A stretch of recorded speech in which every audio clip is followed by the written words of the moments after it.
Tapi dah ais dah. Dah full-time BE. Umur saya 25 tahun. Masya Allah. Ya. Mana boleh terbuka hati tu? Terbuka hati.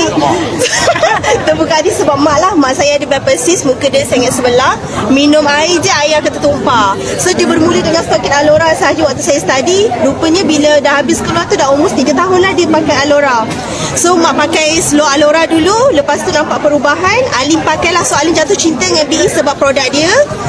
Dia kurangkan Alim punya perit pain lah. Dengan Alim punya sembelit dengan asma.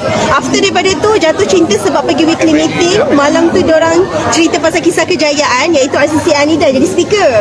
Tapi Alim jatuh cinta dengan visi dia, dengan misi dia, iaitu menegakkan maruah manusia. So Alim cakap, kenapa company ni tak target sejuta-juta?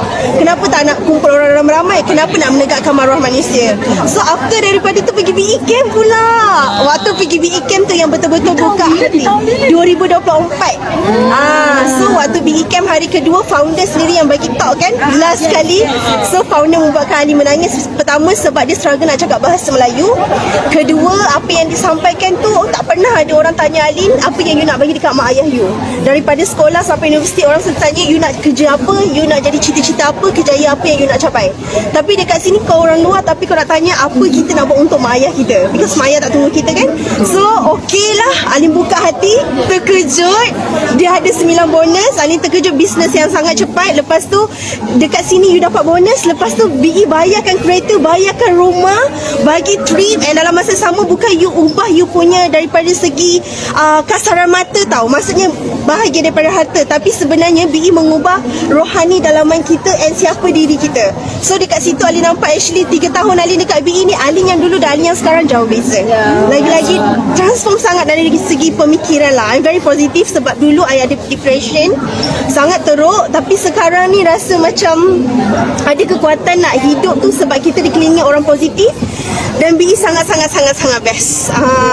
So love sangat. Dan okay, pada Gen Z dekat luar sana, saya tahu awak semua tak suka kerja bawah bos. You nak hidup yang stabil, you nak ada masa bersukan, ada masa you keluar berjalan, ada masa you bekerja.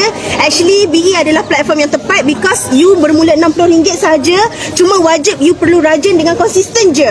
Itu je. Semua BE dah sediakan. You nak pergi trip, you nak beli rumah, you nak beli kereta dekat luar, you dapat duit kerja gaji you kena bayar loan kereta dengan loan rumah. Dekat BE you tak payah bayar loan weh. BE yang bayar kan. So best sangat lah. Jadi kalau hanya melihat sahaja tapi entah nak buat apa-apa je. Okay. Tapi dekat sekarang tengoklah saya dekat pantai dengan harimau saya kan. BE lah yang bagi. Umur saya 25 tahun lah. Tak kena ikut cakap upline. Kalau tak nak ikut cakap upline, nak ikut cakap siapa? Dalam hidup kena ada guru. Takkan diri sendiri yang guru. Diri sendiri pun belum berjaya. Upline dah berjaya. Jadi tolonglah ikut cakap upline, sebab siapa yang ikut cakap upline memang cepat sangat dia berjaya. Okay. Sebenarnya bersihkan hati dulu, mungkin banyak sangat kekotoran. Keegoan yang ada. Okay. Taubat muhasabah diri, ikut kata Allah, mesti terus naik tinggi. Okay. So itu saja. Tolong tutup, nanti tak berhenti bercakap. Okay,